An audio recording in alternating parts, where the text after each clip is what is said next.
jamais toqué. Ok. Merci Seigneur, je remets ce moment entre tes mains, Seigneur. Tu nous fais grâce, Seigneur, et honneur d'être encore présent, Seigneur. Tu nous as réunis tous, Seigneur, aujourd'hui, Seigneur, pour célébrer, Seigneur, ton nom, Seigneur, pour t'honorer encore aujourd'hui, Seigneur. Merci pour ta présence, merci pour ta grâce chaque jour, Seigneur, que tu fais, Seigneur, avec nous, Seigneur. Et merci pour ton amour que tu déverses sur tes enfants, Seigneur. Que la gloire te soit rendue, Seigneur, et que des bénédictions coulent, Seigneur, sur nous, Seigneur, et sur tes enfants, Seigneur. Amen, Seigneur. Amen. Amen. Je crois qu'il est très important que nous parlions du Hamas. Nous n'allons pas parler des Palestiniens, mais nous allons parler d'un esprit qui règne sur le monde, n'est-ce pas? Oui. Hamas, le Hamas, signe de la fin des temps. Et donc, nous allons voyager entre Genèse chapitre 6, versets 11 et 13, et Matthieu chapitre 24, les versets 36 à 44. Non, non, on ne doit pas le dire maintenant. Ah là, ici. Et donc, que pensez-vous de ces troubles qui se passent aujourd'hui dans le monde? C'est troublant, n'est-ce pas? Ces innocents qui meurent, ces enfants qui meurent, ces gens-là qui crient au scandale Israël génocidaire. Et vous savez que nous, parce qu'on voit que nous avons des symboles juifs, parce que nous lisons la Torah, alors que nous sommes pour la paix, hein, je vous assure. Nous n'applaudissons pas des mains même quand des Palestiniens meurent, mais nous voyons que les prophéties s'accomplissent. Hein. Ce n'est que ça. Mais alors, parce que les gens voient que nous... C'est difficile de se taire quand des gens, quand on voit tous les actes antisémites qui se passent, il y en a énormément. Et nous, parce que nous lisons la Torah, parce que nous parlons un peu en hébreu, tu es un sioniste, tu es un génocidaire. Alors, c'est vrai que c'est troublant. Et moi, je me rappelle d'une parole que Yeshua, que Jésus nous a donnée. Celui qui aura honte de moi, j'aurai honte de lui. Donc, devons-nous aller nous cacher parce que euh, on nous maltraite? Yeshua, il a dit, on vous persécutera à cause de mon nom. Israël, tu peux regarder dans toute l'histoire. Israël, c'est le peuple à qui on a tenté à plusieurs reprises, depuis Pharaon, de exterminer. Hitler a tenté d'exterminer ce peuple. On en parlera. Et aujourd'hui, on veut encore l'exterminer. C'est dans la charte du Hamas, hein, nous allons le voir. Et donc, nous ressentons donc que l'Occident, en fait, est face, elle est entre ce qu'il faut choisir. Elle est face à une rupture entre ce qui est bien et entre ce qui est mal. Et alors, bon, tout semble être proche d'une guerre civile, hein, n'est-ce pas? Ben, d'ailleurs, Et ils en parlent de la oui, troisième d'une guerre. guerre mondiale.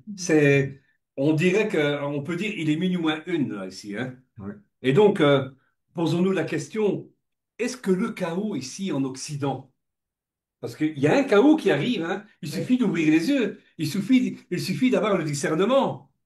Est-ce que le chaos ici en Occident n'est-il pas programmé pour faire bientôt asseoir, on entend souvent parler du nouvel ordre mondial, hein, qui fera asseoir, n'est-ce pas, le faux Messie, un faux Messie. Et je crois que beaucoup d'entre nous, même des gens qui vont sur les bancs de nos églises, parce qu'aujourd'hui, beaucoup de serviteurs de Dieu nous donnent ce que nous voulons voir. Les prophéties, les miracles, des gens qui tombent par terre. Beaucoup vont courir après ce faux Messie. Parce que ce faux Messie fera peut-être même tomber le feu du ciel. Le faux Messie, l'Antéchrist. Il fera de grandes choses, hein, mais ce sera une usurpation. Alors, nous allons lire donc Apocalypse Vous le voyez là ici? Oui. Oui. Apocalypse, le chapitre 8, et je commence par là en fait. Le chapitre 8, le verset 10 et 11. Il est écrit, et je veux que tout le monde participe, hein. Il est écrit, le troisième ange sonna de la trompette, et il tomba du ciel une grande étoile ardente, comme un flambeau, et elle tomba sur les tiers des fleuves et sur les sources des eaux. Le nom de cette étoile est Absinthe. Absinthe, parce que de loin. Et le tiers des eaux fut changé en absinthe. Et beaucoup d'hommes moururent par les eaux, parce qu'elles étaient devenues Amen. amères. Et ensuite, Lamentation, chapitre 3, le verset 5 et le verset 19. Il a bâti autour de moi, il m'a environné de poison et de douleur. Quand je pense à ma détresse et à ma misère, à l'absinthe et au poison. L'absinthe, donc, c'est un poison. D'accord? Il a bâti autour de moi, m'a environné de poison et de douleur. Le Hamas a adressé ses tentacules progressivement et a diffusé dans le monde entier un poison, le poison de la haine. De la haine. Le monde est empoisonné par un poison, l'absinthe. Une étoile est tombée du ciel. Mhm. Il nous fait ressentir la douleur. Il nous fait ressentir la douleur de la mort. Il nous pousse à prendre fait et cause, à prendre la défense. Les nations prennent parti. Ils sont aveuglés par ce poison. Ce poison, ce qui va nous arriver, c'est la mort. Ce poison, ce qui va nous arriver, c'est la ruine. Je ne fais pas de politique, mais j'observe les événements. Dans, dans le monde, à la lumière de la parole de Dieu. Je ne me réjouis pas que des enfants meurent, que des innocents meurent. On ne peut se réjouir que des gens meurent. Parce que finalement, ces gens partent sans connaître Christ. Quelqu'un qui a commis le mal, qui ne s'est pas repenti, où va-t-il? Moi, quelqu'un me dit, oh, je suis angoissé avec tout ce qui arrive là dans le monde. Toi, t'es pas angoissé? Non. Moi, on me tue pour ma foi. Moi, je sais où je vais. Mais toi, est-ce que tu sais où tu iras? Non. L'Apocalypse parle d'un temps de deuil.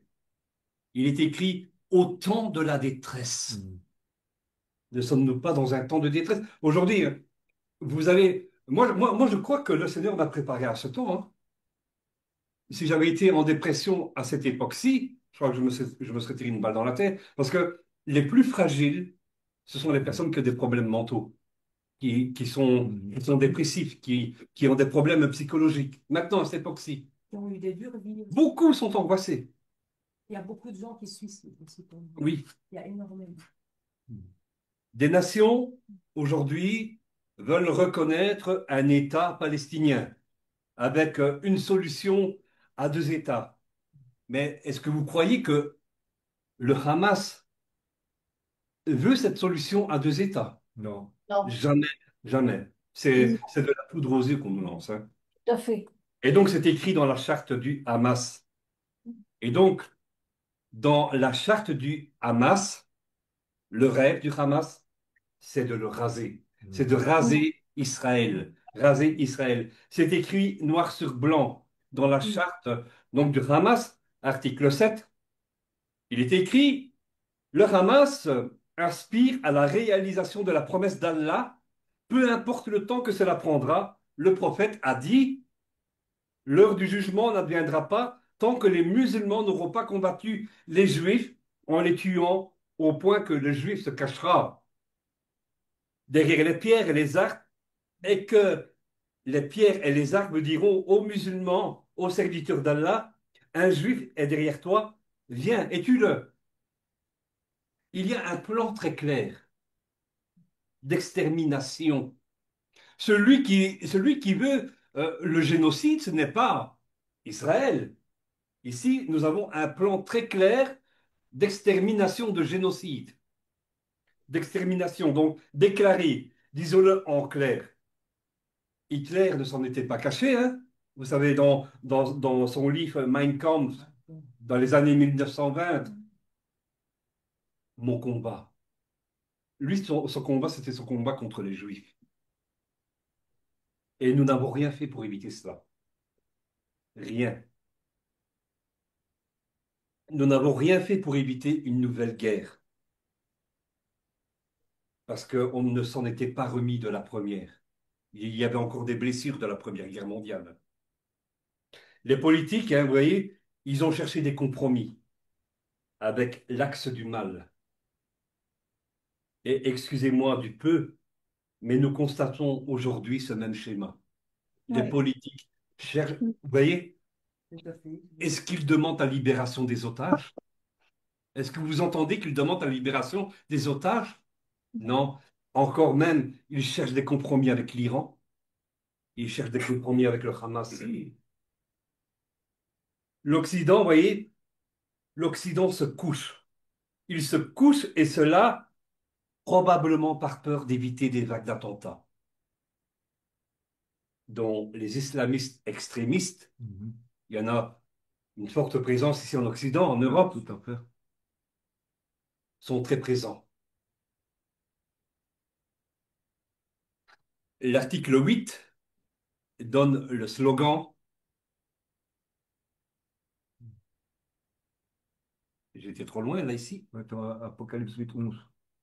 Voilà, je reviens. L'article 8 donc donne le slogan, le Coran et sa constitution, le djihad et son chemin, et la mort pour Allah est le plus noble de ses souhaits. Nous, pendant que la vie est précieuse, mais pour eux, la mort est plus précieuse. Tuer des gens, tuer des innocents, c'est plus précieux pour eux. Hein. C'est-à-dire que peu importe les vies innocentes qu'ils vont enlever au passage. En fait, il faut une bonne action pour Allah. Il faut une bonne action pour Allah et leurs imams leur promettent, pendant qu'eux sont bien dorés au Qatar et tout ça, ils leur promettent un paradis avec 70 vierges, 70 vierges qui vont les attendre. Ah là, il paraît que c'est un démon, c'est vrai. Ouais, oui. Maintenant, je ne connais pas trop le sujet là-dessus, mais mes frères ici présents, je crois qu'il y en a qui connaissent le sujet et ça pourra peut-être bien se débattre une fois. Donc, mais est-ce que vous croyez que mourir pour 70 vierges, c'est pas un peu pervers, ça, en fait? Donc, nous allons revenir à la lecture de Apocalypse, chapitre 8, verset 11. Il est écrit, le tiers des eaux fut changé en absinthe. L'absinthe, c'est quoi l'absinthe? C'est un poison. C'est une plante amère, une plante toxique. Comprenez l'amertume que les nations dressent devant les horreurs de la guerre à Gaza. Les photos qu'on nous poste, on ne voit que ça. Montrant des enfants avec la peau sur les os, des enfants morts, des femmes, des vieillards. À quoi le Hamas, il n'a que des femmes et des enfants à Gaza. Et eux, ils se tirent dans les tunnels. Ouais. Donc, sans défense, mort, on nous sert cela de propagande.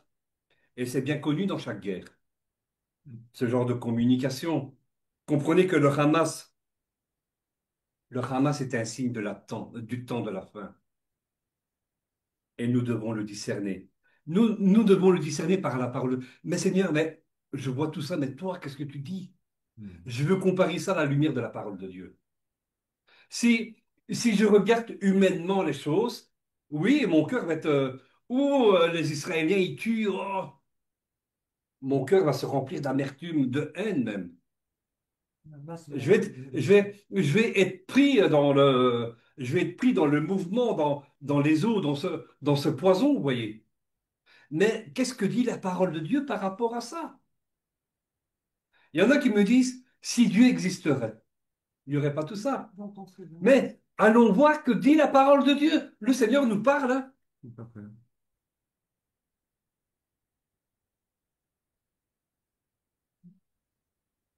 Le monde devient de plus en plus violent.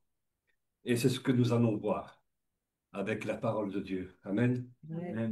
Maintenant, nous allons voir dans la Bible, hein, et la Torah, section du Pentateuque, nous ouvrons donc l'évangile de Matthieu, le chapitre 24, versets 15 à 18, où il montre qu'il va y avoir un temps de désolation, une grande détresse. Et nous lisons au verset 15, c'est pourquoi,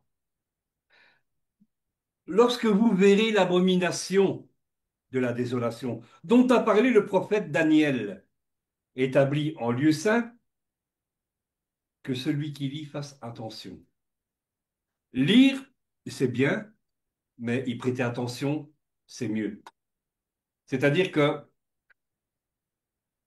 il y en a beaucoup qui lisent la parole de Dieu sans avoir le discernement de ce qui est écrit. Nous avons besoin de deux choses quand nous lisons la parole de Dieu. Il y en a qui vont le lire intellectuellement, ils n'y comprendront rien. Mais si tu invites le Saint-Esprit à ta table, si tu invites le Seigneur à ta table, je vous l'ai dit au début, nous mangeons avec lui. Si tu invites le Seigneur à ta table, que celui qui lit fasse attention. Yeshua, Jésus parle d'une grande détresse.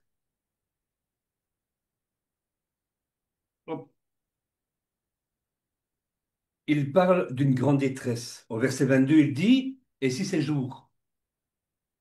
Si c'est jour quoi? N'est abrégé. Oui, et qu'est-ce qu'il se passera? Personne ne sera Oui. sauvé. Il y a une détresse ici. Donc, il y a des choses. Wow.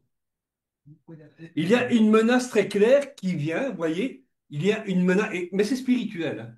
Il y a une menace très claire qui vient de l'Orient sur l'Occident.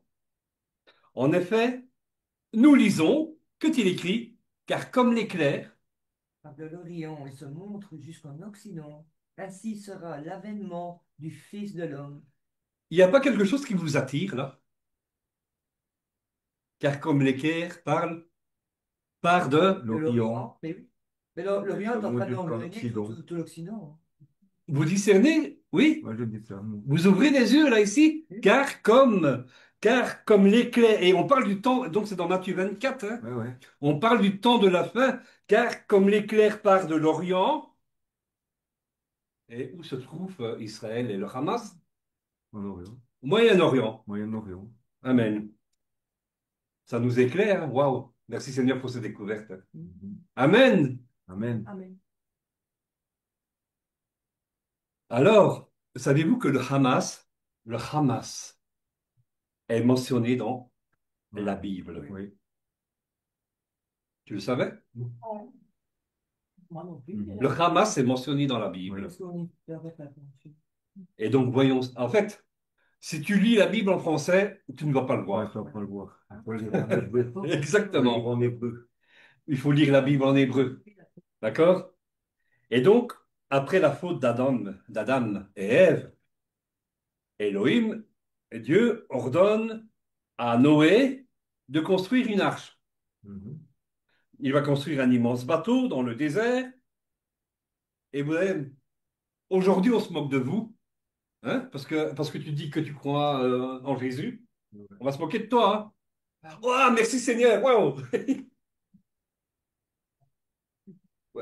Quand il y en a qui viennent se moquer de moi et qui disent que je suis un fou, parce que je réponds à des commentaires, moi je peux pas me taire quand on dit Ah, que non, les non, Juifs c'est- c'est des génocidaires, Ah, je moi peux non pas plus, me je peux taire. pas me taire non plus. Alors moi, je leur envoie des paroles d'amour, Ouais, ouais. je leur envoie des paroles d'amour, et eux, ils deviennent encore plus fous. Ouais. Parce qu'ils n'aiment pas l'amour. Ouais. Ils n'aiment pas qu'on leur dise que quelqu'un leur aime et que tout ce qu'il se passe, en fait, ils ne le souhaitent pas. Mm. Yeshua, Jésus ne souhaite pas qu'on s'entretue. Non. Il veut qu'on vienne à lui, qu'on fasse la paix entre nous. C'est ça. Qu'on soit. Il voudrait que tout. Hein, car quiconque. Car Dieu a tant aimé le monde qu'il a donné Donc, son Fils unique On lit le monde, c'est pas. pour que nous soyons sauvés. Il veut que nous soyons tous sauvés. Il t'aime, il m'aime. Il ne veut pas que les gens meurent. Mais seulement, on ne veut pas d'amour. On ne veut pas de son amour. Nous, on préfère rester sur les choses humaines. Ah oui, mais on fait encore des guerres aujourd'hui sur des choses qui se sont passées il y a 1400 ans d'ici. Oui. Nous, humains, nous n'oublions pas. Je vous assure, c'est très difficile d'aimer. C'est très difficile de pardonner. On se fait encore des guerres pour des choses qui se sont passées il y a 1400 ans d'ici. Même bien encore peut-être 3000 ans. 3 millions, hein.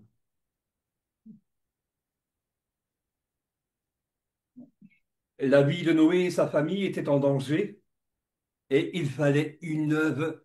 Nos vies sont en danger. Oui, il fallait une œuvre salvatrice pour les sauver du jugement que Dieu va exercer là, à ce moment-là, comme il le fera bientôt. Tu ne vas pas mourir. Vous savez, dans l'Apocalypse chapitre 15, on parle de ces élus qui sont enlevés par le Seigneur. Mhm. C'est ça que nous avons lu, hein. Si ces jours n'étaient pas abrégés, personne ne serait sauvé. Mhm. Le Seigneur va nous enlever. Nous allons marcher sur la mer de verre, chantant le cantique de Moïse et chantant le cantique à l'agneau. Waouh. Amen. Nous allons être extirpés, un peu comme Élie, un peu comme...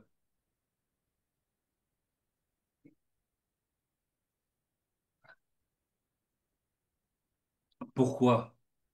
Pourquoi le Seigneur a dû intervenir au temps de Noé? Eh bien, nous le lisons dans Genèse, chapitre 6, verset 11 et le verset 13. Je lis. Oui, La terre était corrompue devant Dieu. La terre était pleine de violence. Alors Dieu dit à Noé, la fin de toute chair est arrêtée devers moi, car ils ont rempli la terre de violence. Voici, je vais les détruire avec la terre. Voilà. vous voyez, dans le français ici, vous ne pouvez pas le voir. Non. Le français, Voilà. ne nous montre pas un détail Mhm. que nous pourrions voir dans le texte hébreu. Donc, il faut le lire pour voir le mot Hamas, Mhm. n'est-ce pas?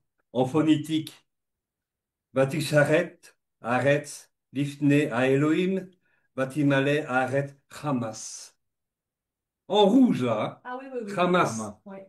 D'accord? Vous comprenez? Vous voyez que c'est écrit. Je vous montre la preuve. Hamas est écrit dans la Bible. Oui. Deux Et fois. au verset 13, encore, Bayomer Elohim, Lenoa, Ketskol, Bassar, Ba Lefanai, Ki Mala, Aret Hamas. Hamas est écrit. Hamas. Et ce mot signifie, Mhm. ce mot signifie violence. Violence. Mais pas seulement. Le Strong hébreu 2555 nous donne plus de précision.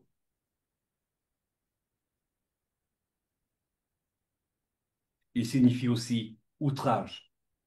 Il signifie aussi ce qui est faux. Ce qui est faux, c'est le mensonge. D'accord? Il signifie brigand. Il signifie injustice. Il signifie pillage. Est-ce que le monde d'aujourd'hui n'est pas soumis à ça? Si, ils font ça Ah exactement. oui. Oui. Tout à fait. Je suis l'armée à Israël. Il faut que je revienne ici, en arrière, Ils prennent précédent. des camions et puis ils revendent au plus cher au pétrole. Ce mot nous conduit vers une racine primaire, encore Hamas, qui signifie aussi dépouiller, qui signifie aussi porter, nuire, mettre à nu, Violence. violence, dévaster, violent. Au plomb. Et donc, on parle aussi de viol. Et aujourd'hui, il y a un article qui est paru dont l'ONU reconnaît que le Hamas, avec, Oui, oui. avec le viol, avec le sexe le sexuel, il viole. Ouais, mais je dis, mais ça, c'est un signe par rapport à mon message aujourd'hui. C'est dans les gènes du Hamas. C'est dans les gènes. Il y a une gangrène ici. En commentaire de ces versets de Genèse, chapitre 6, versets 11 et 13, Rashi, donc c'est un raf, hein, c'est un enseignant, donc va nous dire dans Bereshit Rabbah, donc il dit, partout où tu trouves le dérèglement sexuel et l'idolâtrie, eh bien, une catastrophe générale s'abat. Est-ce que l'Occident n'est pas dans une sorte de dérèglement sexuel de l'idolâtrie? Et je dois faire attention à ce que je dis, parce que je pourrais me retrouver en prison. Mhm. Mais vous voyez de quoi je veux parler? Je pourrais me retrouver au tribunal si je vous le dis ouvertement. Mais vous voyez de quoi je vous parle quand on parle de dérèglement sexuel? Mhm. Aujourd'hui, il y a plus de différence, un homme avec un homme, une femme avec une femme. C'est des dérèglements sexuels, n'est-ce pas? De l'idolâtrie, hein, donc une catastrophe générale s'abat sur le monde et détruisent instinctivement les bons et les mauvais. Mhm. Le Hamas est un signe, alors pour ce monde, tout aussi déréglé dans notre époque. Et donc nous avons lu dans Matthieu chapitre 24, le verset 15, c'est pourquoi lorsque vous verrez l'abomination de la désolation. Ici, je ne l'ai pas écrit dans mon sujet, mais savez-vous le signe qui devait être quand les Israélites allaient être libérés du joug de Pharaon, quand l'abomination dans le pays de Canaan allait être à son compte. Et quand on parle d'abomination, c'est à ce niveau-là où nous en sommes aujourd'hui. Ce dérèglement, voilà, il y en a qui couchent avec des animaux, hein, Mhm. j'ai déjà vu des drôles de conversations, hein. Le mot abomination, le mot abomination dans le texte grec est dit délougma. Donc c'est une chose qui est folle, c'est une chose qui est détestable. Parfois je m'imagine mais comment un homme peut...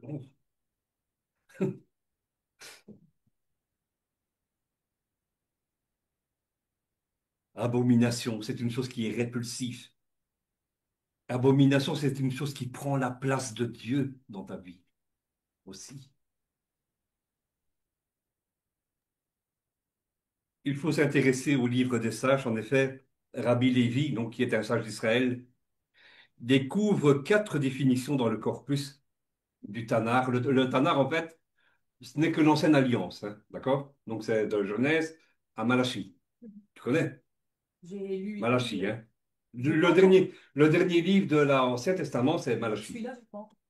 Bon, je te dis, de Genèse à Malachie. Après Malachie, c'est Matthieu, Matthieu, ça, j'ai tout lu. l'évangile de Matthieu. Ouais, c'est- Et donc, car la terre était remplie de violence. Rabbi Lévi enseigne le Hamas. C'est quoi le Hamas? C'est le culte païen, l'astrologie. Le Hamas, c'est la déviation, comme nous l'avons vu ici, c'est la déviation des mœurs, les interdits d'ordre sexuel. C'est un esprit. Vous voyez des Arabes commettre, qui couchent avec des hommes, ou oui, qui couchent avec des... C'est un esprit, le Hamas. C'est le mal dans toute sa splendeur. Hamas, c'est le fait de verser le sang, de commettre des crimes. C'est le culte païen, car il est écrit, car la terre était remplie de Violence. violence. Le Hamas, c'est la déviation des mœurs, car il est écrit que les violences que j'ai subies dans ma chair soient imputées à Babel. Le Hamas, ce sont les crimes, car il est écrit, en raison de la violence exercée par l'Égypte et Édom sur les fils de Juda, dont ils ont versé le sang innocent. N'ont-ils pas versé le sang innocent le 7 octobre? Oui. Hamas selon sa signification. Amen. Le Hamas est associé à un désordre. À un désordre. La racine du mot Hamas détient aussi le sens d'ôter, de voler, de retirer, d'abîmer. Aujourd'hui, nous voyons ces soutiens pro-Palestine. Et quand ils ont fini leur manifestation, vous pouvez les suivre à la trace. Les monuments sont dégradés. Parfois même, très souvent, les magasins sont pillés ou on agresse la police. On les attaque au mortier, au feu d'artifice. Si vous pouvez leur tirer à la Kalachnikov dessus, je pense que ce serait pareil. Écoutez bien ceci. L'amertume, la douleur nous rend aveugles. C'est un poison pour l'âme. Qui peut supporter la mort de femmes, mais surtout d'enfants? Et vous voyez, c'est là-dessus que joue le diable. Ce sont des choses qui nous choquent. Qui peut supporter la mort de femmes et d'enfants? Donc le diable joue là-dessus pour nous faire prendre la cause, nous faire prendre la cause du mal, supporter le mal. Et nous disons, si Dieu existe, pourquoi il ne fait rien? Mais si Dieu interviendrait, il n'y a aucun d'entre nous qui resterait debout. Parce que le poids de son jugement nous mettrait tous à terre. La haine, la méchanceté. Je parle sur du vécu, parce que je l'ai vécu. La haine, la méchanceté. J'ai voulu tuer mes parents, moi, à cause de l'amertume. À cause de l'amertume, à cause de ma souffrance. La haine, la méchanceté rend aveugle. La colère rend aveugle. Tout comme elle a aveuglé Caïn face à sa jalousie contre son frère. Pourquoi tu agrées les biens de Abel et pas moi? En effet, nous lisons dans l'évangile de Jean, chapitre 1, verset 21. Hop.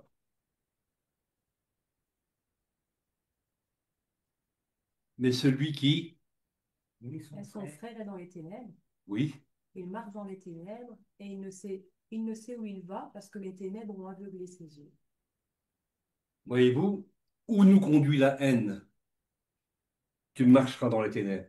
Et si tu marches dans les ténèbres, tu marcheras vers ta ruine. Si tu marches dans la colère, tu marcheras vers ta ruine.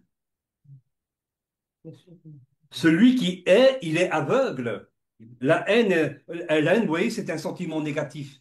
La haine, c'est un sentiment destructeur qui peut obscurcir la vision spirituelle. Si tu as de la haine pour ton frère, même si tu as de la haine pour ton prochain, eh bien, tu ne pourras pas discerner. Mais pourquoi, Seigneur, il y a ça, il y a ça, il y a ça? Si tu ne te poses pas les bonnes. Non, je m'arrêtais de poser des questions humaines. Je me mette en relation avec toi. Mais pourquoi, Seigneur? Amen. Elle peut empêcher une personne de comprendre, de discerner la vérité et de comprendre la réalité qui nous entoure ici. C'est très difficile, hein? N'est-ce pas? Pourquoi ces choses arrivent? Voyez, pourquoi ces choses arrivent? Jérémie, chapitre 13, verset 22 dit, si tu dis en ton cœur, Pourquoi cela m'arrive-t-il? oui, C'est à cause de la multitude de tes iniquités que les plans de tes habits sont relevés et que tes talons sont violemment mis à nu. c'est donc c'est à cause de la multitude de tes iniquités. Pourquoi cela m'arrive-t-il? Si tu ne te tournes pas vers Dieu, tu vas t'enfoncer. Tu vas t'enfoncer encore plus loin. On parle que, tu vois, Pharaon, au plus qu'il résiste. En fait, quand nous marchons dans l'iniquité, quand nous marchons dans les ténèbres, nous résistons à Dieu bien souvent. Et c'est ce qu'a fait Pharaon. Et donc son cœur s'est endurci. Et plus que son cœur s'est endurci, il y a un moment donné, il y a un point de non-retour. Et ça, nous le voyons dans Apocalypse chapitre 16. Mais malgré tous les fléaux, parce que Dieu veut que les hommes se tournent vers lui, mais malgré tous ces fléaux, il continuait à blasphémer. Alors que Dieu veut que les hommes se tournent vers lui. Parce que notre cœur s'endurcit. On continue. Rome a effacé le nom d'Israël en créant la province de Palestine. Et donc, vous voyez, l'histoire nous montre que l'empereur Adrien va ordonner de rebâtir Jérusalem sous un autre nom, donc qui est Alea Capitolina, en l'honneur de Jupiter.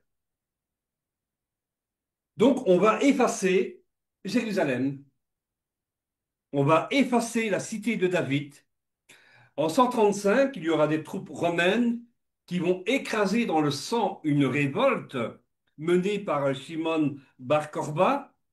Jérusalem va être rasée. Elle est déclarée cité romaine. Elle est déclarée cité interdite aux Juifs. Si un Juif tentait de revenir à Jérusalem, qu'est-ce qu'on lui faisait? Eh bien, il risquait la peine de mort. Le royaume de Judée est définitivement aboli. Il est intégré dans une province romaine, donc qui est nommée Syrie-Palestine. Et donc, pour supprimer toute allusion au peuple juif de la Judée, et les Romains vont utiliser le nom de Palestina, un mot de la même racine que Philistin. Alors, est-ce que les Philistins, je sais que mes frères ici le savent très bien, est-ce que les Philistins, ce sont les Palestiniens?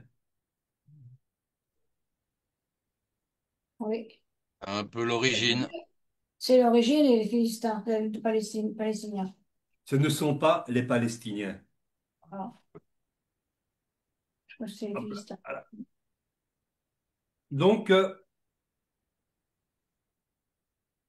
là, les Philistins, vous voyez, ils habitaient la région côtière de Canaan, 12 siècles avant Jésus-Christ, tandis que les Palestiniens modernes, eux, ils sont d'origine arabe.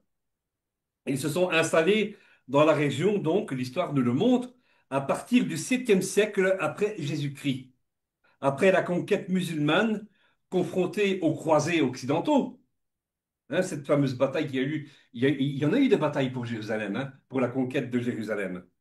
Et donc, donc ces conquêtes sous la bannière du Christ et l'autre sous la bannière du prophète Mahomet. Et donc, cette région de Jérusalem a été donc le théâtre de combats sanglants. Et il ne serait pas anodin donc de comparer ce que montre Apocalypse, chapitre 11, où Jérusalem est foulée aux pieds des nations.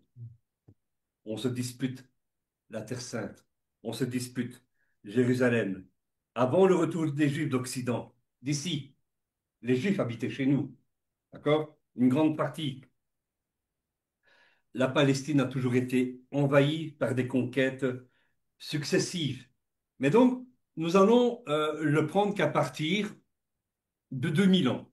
On ne va pas remonter avant Jésus-Christ. On va remonter à partir de Yeshua.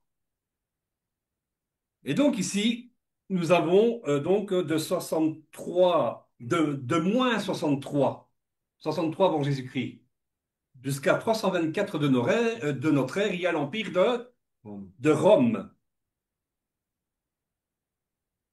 Ensuite, nous avons les Byzantins, ce sont les Turcs, hein, de 324, ben, je ne vais pas tout dire. Ensuite, nous avons la période arabe. Nous avons ensuite le temps des croisés. Ensuite, encore la domination turque, les Mamelouks, les Ottomans. Oh, mais entre les Mamelouks et les Ottomans, il y a eu diverses conquêtes, encore avec les Français et tout ça, n'est-ce pas? Et ensuite, nous avons le mandat britannique jusqu'à la proclamation de l'État d'Israël le 14 mai 1948. Il y a eu diverses conquêtes pour la Palestine, comme l'avait vu Jean dans l'Apocalypse chapitre 11. Jérusalem sera foulée aux pieds, elle sera disputée par les nations, comme je l'ai dit, mais il n'y a jamais eu d'État indépendant de Palestine. Jamais, jamais. Vous pouvez retourner vos livres d'histoire dans tous les sens, aller fouiller dans les archives. Il n'y a jamais eu d'État palestinien. Et ils disent, ils ont volé notre terre, ils n'ont rien volé. Il y a toujours eu une présence juive. Si la Palestine, hein, je le dis souvent, si la Palestine devrait revenir à quelqu'un qui l'a créée, ça devrait revenir à Rome. Ça devrait revenir au Vatican. Ouais. Hein, il aurait un plus grand pays que sa petite place. Quand ils ont chassé, quand les Juifs ont été chassés par les Romains, les Juifs de Palestine qui sont restés, eh bien, ils vont se regrouper en Galilée et autour du lac de Tibériade, hein, et donc où va s'établir le Sanhédrin. La terre a été ôtée, elle a été volée aux Juifs. Israël a subi un châtiment, le châtiment donc très durement pour ses iniquités. Ça a terminé par quoi, ce châtiment? Ça a terminé par la Shoah. Nous l'avons lu dans Jérémie 13, 22. Elle a subi un lourd châtiment. Mais est-ce que Israël est rejeté par Dieu? Même si dans la plupart, beaucoup ne croient pas en Yeshua, beaucoup ne croient pas en Jésus, il y a même des athées. Est-ce que pour cette raison, Dieu a-t-il rejeté Israël? Non, Non. non. Et ça, nous le voyons dans Romains, dans le livre de Romains, chapitre 11. Comprenez que le Hamas, d'accord, on revient au Hamas. Dans, dans cette violence, le Hamas cible Israël, mais pas seulement. Nous avons entendu un discours au tout début de la guerre. En gros, que quand ils en auront fini avec les Juifs, les croisés vont le payer aussi. Oui. Les croisés, c'est pas seulement que des chrétiens, hein. Les croisés, c'est les Occidentaux. Et les croisés, donc les Occidentaux, devront se soumettre à la charia. La violence, le Hamas, il vise à retrancher. Elle vise à soustraire ta liberté.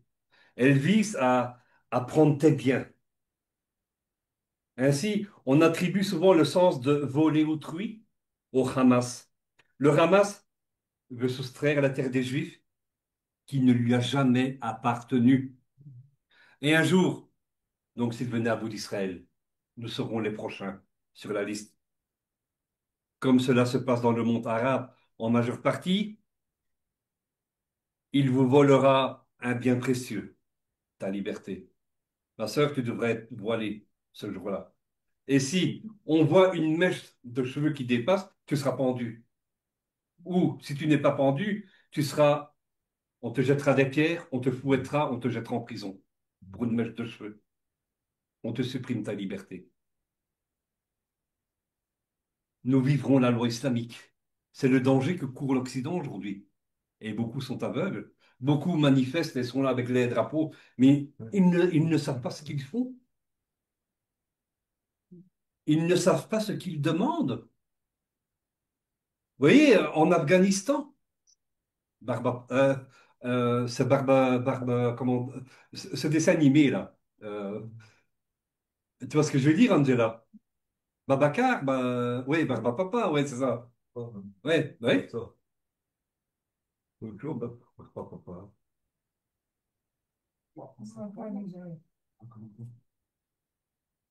Nous pouvons mieux saisir donc la pensée de Rabbi Lévi, l'astrologie est ramasse, car elle retire, ramasse violence, hein, car elle retire à l'homme son libre arbitre. Donc, ils font le projet d'imposer la charia à Israël, et j'en ai même entendu un responsable des frères musulmans. Il espère qu'un jour la cour d'Angleterre sera sous la charia. Vous voyez, le roi, la reine Mathilde sera sous la charia. Qui passera après le roi Philippe? Ce sera Élisabeth. Elle passera sous la charia. Les transgressions sexuelles sont ramasse violence, car elles détériorent l'intégrité morale et physique d'autrui. Elles conduisent au désordre social. Et le crime est ramasse violence, car une vie est ôtée à autrui. Parce que tu es juif, on t'agresse et même on te tue, on te décapite. Hamas, nous ne voyons souvent que l'humain, hein, c'est vrai, mais le Hamas est un fléau spirituel sur le monde, plus, et je le dis, plus qu'une organisation humaine. Il vole des vies, il détruit des vies, il dévaste et nuit gravement à l'équilibre de l'ordre. Nos lieux publics sont en menace constante d'agressions au couteau, des coups de feu, un peu partout, par des radicaux islamistes, des déséquilibrés mentaux. Parce que dans ce déséquilibre de violence, je ne vise pas que, une telle ethnie. Moi, je parle que c'est quelque chose de spirituel qui est sur le monde, qui empoisonne le monde. Aujourd'hui, tu montes dans un train et paf, on va t'attaquer au couteau. Mais la personne n'est pas arabe pour autant. C'est un déséquilibré. D'accord? La violence est partout. Le danger est partout. Matthieu chapitre 24, verset 3. Hop là. Là, je suis blanc. Matthieu 24, verset 3. Donc, il est écrit, il s'assit sur la montagne des Oliviers et les disciples vinrent en particulier lui faire cette question. Dis-nous, dis-nous quand cela arrivera-t-il et quel sera le signe de ton avènement? Quand viendra la fin? Quand arrivera ma délivrance? Le Hamas est un signe de la fin des temps. Et donc, l'évangile de Matthieu, encore 24, verset 37, dit ce qui arriva au temps de Noé. Même à l'avènement du Fils de l'homme. Qu'est-ce qu'il s'est passé au temps de Noé? Bon, dans l'eau. Et il a exterminé la, La terre était remplie de Hamas. Hamas. La terre était remplie de Violence. violence. il s'en est même voulu d'avoir créé la race humaine. Exactement. Ce qui arriva au temps de Noé arrivera de même à l'avènement du Fils de l'homme. Quand viendra le temps de la fin? Genèse, donc chapitre 3, Genèse chapitre 6, verset 11 et verset 13. La terre était corrompue devant Dieu, la terre était pleine de violence, de Hamas. Alors Dieu dit à Noé, la fin de toute chair est arrêtée par devers moi, car ils ont rempli la terre de Hamas de violence. La violence, c'est Hamas. La terre était pleine de Hamas. C'est triste que des innocents meurent à Gaza, qu'ils soient hommes, femmes, enfants. D'autres dans le monde souffrent de ces radicaux, de cette violence. Le mal, le Hamas, le mot, cet esprit, le Hamas sème le mal partout dans le monde. Le Hamas aussi, humainement, le Hamas. Aïe, je ne peux pas, voilà, quitter ici. Le Hamas est une branche armée de l'Iran. Ce qui va arriver dans les événements du temps de la fin, l'Iran jouera un rôle dans une alliance avec Gog et Magog. Ils attaqueront donc au moment où le peuple ne s'y attendra pas. Il est écrit donc dans Ézéchiel, chapitre 36, versets 1 à 6.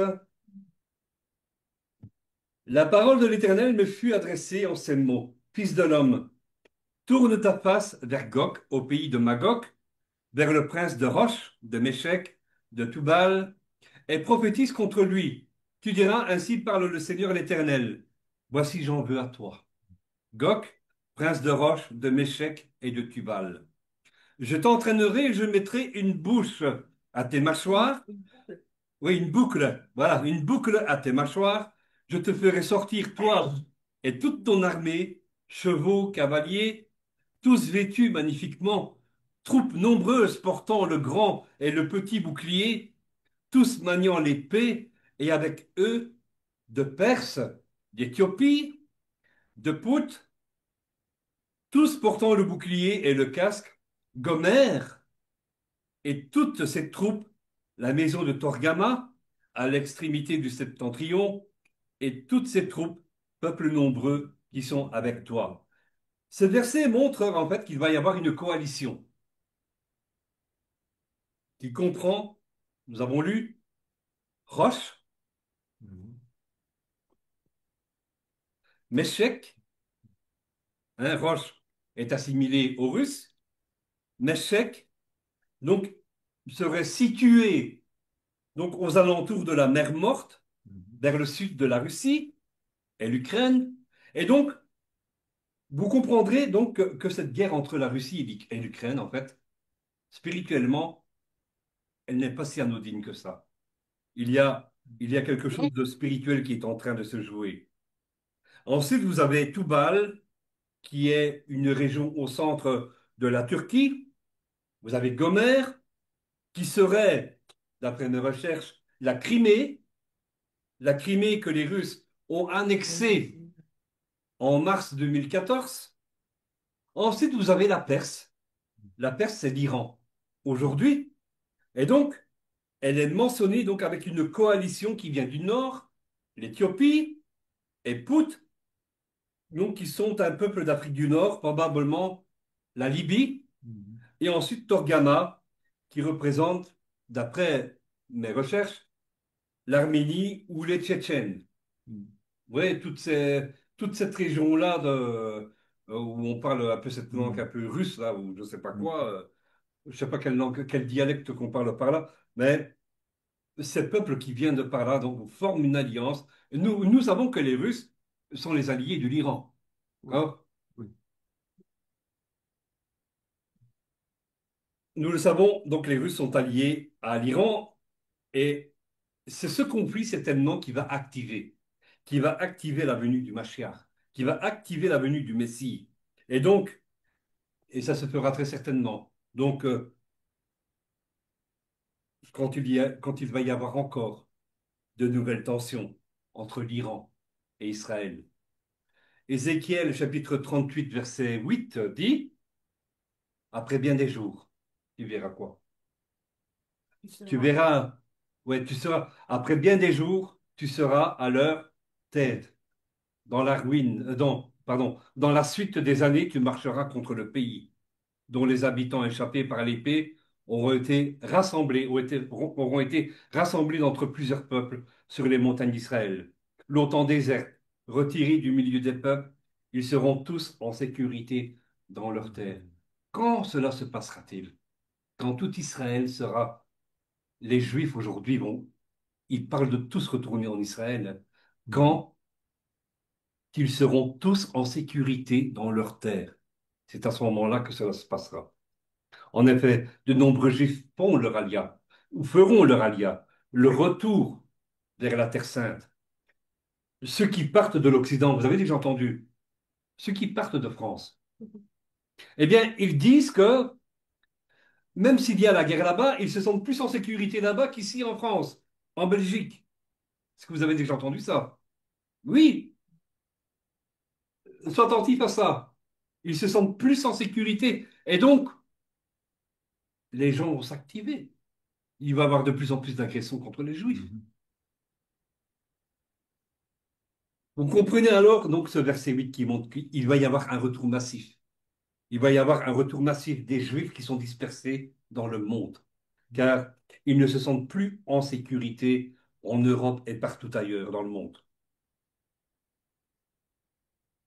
Et je crois que l'Europe a un gros problème, et il revient toujours à ses penchants, l'antisémitisme. Toujours. Les Romains, il y a eu des pogroms. Quand il y a eu cette histoire de la peste noire qui a ravagé quasi la moitié de la population de l'Europe, il y avait très peu de mortalité dans le peuple juif. Et on disait, mais c'est un peu bizarre ça quand même. Et donc on accusait les Juifs que les Juifs avaient empoisonné les puits. Mais en fait, on avait été vérifié. Pourquoi il y avait pratiquement peu de mortalité dans le peuple juif, chez les Juifs en Occident? Bien parce qu'eux mettaient le principe de Lévitique. Vous voyez, nos gouvernements, quand ils nous ont imposé la quarantaine, quand il y a eu la Covid, j'ai même vu des chrétiens aller manifester et aller taper des barrières nadar sur la police et jeter des pierres, aller dans des violences. Mais si nous y prêtons attention, la quarantaine est biblique. Si vous avez une peste, si vous êtes malade, vous devez vous mettre à l'écart. Dans le livre de Lévitique, on va dire que c'est un livre qui traite plus de l'hygiène, de la médecine et tout ça. Si tu es contagieuse, tu vas venir contagieux ici. La parole de Dieu dit que tu dois te mettre à l'écart. Parce que, regarde, imagine, hein, j'ai une maladie contagieuse qui peut porter la mort. Moi, je ne vais pas mourir, mais toi, tu vas mourir parce que tu l'as attrapé de moi. Je serai responsable de ta mort. Paul écrit dans 1 Thessaloniciens, chapitre 5, versets 1 à 3. Vous voyez? Donc, les Juifs vont se sentir en sécurité. Le monde, il est troublé ici, hein. Mais il va se passer quelque chose. En ce qui concerne le temps et les moments, vous n'avez pas besoin, frères et sœurs, qu'on vous écrive à ce sujet. En effet, vous savez bien vous-même que le jour du Seigneur viendra comme un voleur dans la nuit, quand les hommes diront paix et sécurité. Imaginons que Trump, il va trouver la solution. J'ai réussi quand même à instaurer la paix entre le Hamas. J'ai quand même réussi à instaurer la paix entre la Russie et l'Ukraine. Hein? Quand les hommes diront paix, on va se croire, on croira ça y c'est fini, ah, enfin maintenant tout est réglé. Mais non, ce sera faux. Alors une ruine soudaine fondra sur eux, comme les douleurs sur la femme enceinte. Ils n'y échapperont pas. Ils seront en paix et subitement ils seront attaqués à un moment possible, inattendu. Une ruine soudaine, le Hamas, la violence. Voyez ce que le monde devient. Il y a de plus en plus de violence. Les cartels de la drogue. Combien de fusillades il y a à Bruxelles depuis? Attends, je crois que depuis 2 semaines, je crois qu'on en a compté 9. Ouais, ça n'arrête pas. 9 fusillades depuis 2 semaines à Bruxelles. Plus de ceux qui me fument. Tous ceux, ouais. Oui, à Montpellier aussi, hein, il y a tous les jours des coups de couteau. On sort même plus, ça devient. J'en parlais Oui, à Bernard tous les et là, jours. le pire, Katia, c'est en France, hein. Moi, je vous plains dans les cités. 1500 attaques sur les Juifs en 2024 ont été Oui, oui, recensées. j'ai vu ça. Ouais. Je plains, moi, c'est les cités, là-bas en France, hein. Nous, ça va encore, mais là-bas, en fait, les cités, en fait, c'est le territoire de ces cartels. Ah, nous, c'est pas les cités, hein. Je te parle du centre-ville touristique de Montpellier, hein. On Oui, peut oui, plus je marcher. sais. Moi, je suis pas dans les cités. C'est Oui, partout. je l'ai vu, ça, j'ai vu ça, C'est Katia. partout, partout. C'est pas que dans les cités. Dans les cités, c'est un problème. Limite, c'est traité par la police parce qu'ils sont dessus. Mais ça peut arriver à n'importe qui au centre-ville. Là, hier, c'était des touristes. Enfin, c'est tout temps, Ouais, quoi. non, mais Les c'est parce que là, vieillards. en fait, dans les cités, ils mettent des feux aux voitures et en fait, donc ils créent des guet-apens. Donc contre tous ceux qui portent l'uniforme, qu'ils soient pompiers, hein, même qu'ils soient contrôleurs de train, tout ce qui représente l'autorité. Donc si vous si vous regardez, si vous faites attention, eh bien, pratiquement, il y a des guerres de territoire, n'est-ce pas? Où ils ont leur propre loi, plus qu'une organisation humaine. Le Hamas bien cru veut faire de nos terres et du monde une ruine, commettre des meurtres. Vous voyez, pour les filles, hein, pour les filles, c'est pratiquement normal, hein. Un policier se défend, il risque la prison, mais un gamin de 16 17 ans qui roule avec une voiture sans permis, c'est un ange. On appellera le mal bien et le bien mal, n'est-ce pas? C'est un esprit, c'est une étoile qui est tombée sur le monde, comme je l'ai dit au début, qui change les fleuves en absinthe. Nous sommes empoisonnés par, par un mal, par quelque chose de spirituel. La douleur, le deuil de tous ces morts que l'on nous montre, la haine enfle nos cœurs. Et je vais avoir bientôt fini, hein. La haine enfle nos cœurs, elle cause beaucoup de morts, c'est inéluctable, mais comme je l'ai dit, parlez du Christ, parlez d'amour, parler à quelqu'un qui a de la haine, parlez-lui d'amour. C'est très difficile. Non, non, non, non, non, Bastien, non, Et la haine est enracinée dans le cœur, comme non, Bastien. cela est arrivé à Pharaon. Comme cela est arrivé à Pharaon, et comme il est écrit dans l'Apocalypse, ces choses vont augmenter. Car Pharaon a résisté à Dieu. Son cœur s'est endurci de plus en plus. Donc le cœur s'endurcit. Si tu résistes à Dieu, nous allons fuir de plus en plus vers le mal. Tu vas aller de plus en plus vers ta ruine. Ouvrons les yeux. Restons proches du Seigneur. Car, voyez, dans les temps qui arrivent, il sera de plus en plus difficile de convaincre les peuples de se tourner vers Dieu. Nous le voyons aujourd'hui. Ils blasphèment. Quand vous parlez, quand vous parlez que toutes ces choses sont écrites dans la parole de Dieu, ils blasphèment. Comme je l'ai dit, ils résistent à Dieu, mais et leur cœur se tourne de plus en plus vers le mal. Et carrément, le monde se tourne vers une guerre civile. Dans Matthieu chapitre 24, versets 42 à 45, il est écrit, veillez donc. Veillez donc, pourquoi? Parce que vous ne savez pas quel jour votre Seigneur viendra.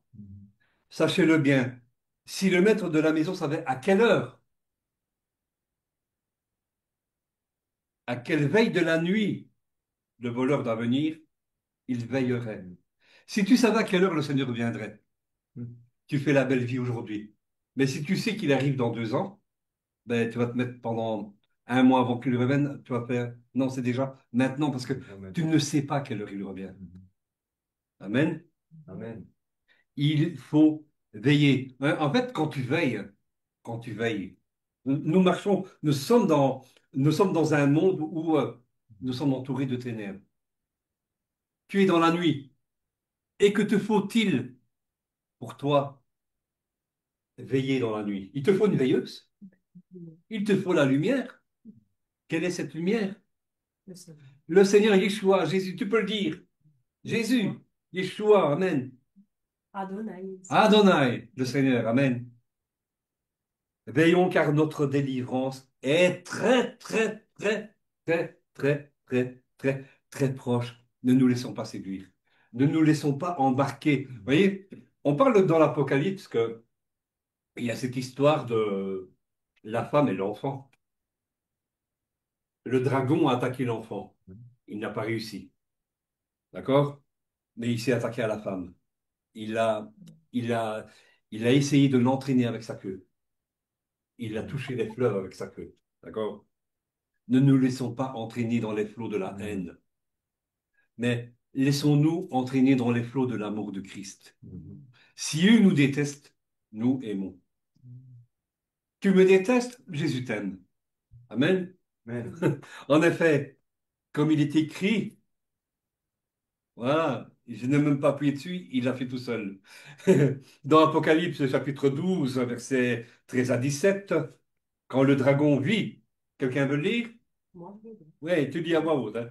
Quand le dragon vit qu'il avait été précipité sur la terre, c'est ça, Oui, précipité, il poursuivit la femme qui avait enfanté l'enfant mâle, et les 2 ailes du grand aigle furent données à la femme, afin qu'elle s'envolât au désert, vers son lieu où elle est nourrie, un temps des temps et la moitié d'un temps, loin de la face du serpent. Et de sa bouche le serpent lança de l'eau, comme un fleuve derrière la femme, afin de l'entraîner par le fleuve. Et la terre secourut la femme, et la terre ouvrit sa bouche et engloutit le fleuve que le dragon avait lancé de sa bouche. Et le dragon fut irrité contre la femme. Et il s'en alla faire la guerre au reste de sa postérité, postérité à ceux qui gardent les commandements de Dieu et qui ont le témoignage de de Jésus. Jésus. Mon frère, ma sœur, dans ce temps de trouble, garde ta lampe allumée. Ne soyons pas comme ces vierges folles Donc, remplir nos lampes d'huile, c'est d'avoir une connexion permanente avec le Seigneur. Continue à manger la parole de Dieu, ma sœur, mon frère. Amen. Continue à avoir ce contact avec le Seigneur. Tu vas Amen. guérir, mon frère, Michael. Amen. Continuons, ne nous éloignons pas. Les temps sont très graves. Le Seigneur est très proche. Quand va-t-il revenir? Nous ne savons pas, mais les temps sont graves. Restons connectés au Seigneur. Nous voyons les signes. Nous devons nous tenir prêts. Attention de ne pas être embarqués par les fleuves que le dragon nous envoie. J'ai une petite Ils nous question. feront la guerre. Oui, je vais terminer. Ils nous feront la guerre. Il te fera la guerre. Ils nous feront la guerre. Et est-ce qu'ils vont nous vaincre? Jamais. Jamais, jamais, jamais. Ma sœur, n'aie crainte, n'aie crainte. Je sais que c'est angoissant tout ce qui arrive. C'est angoissant? Oui. C'est angoissant. Mais le Seigneur nous assure qu'il nous garde, Shomer Israël. Il nous gardera. Amen. Amen. Amen. Amen. Tu le Amen. crois? Est-ce que vous le croyez?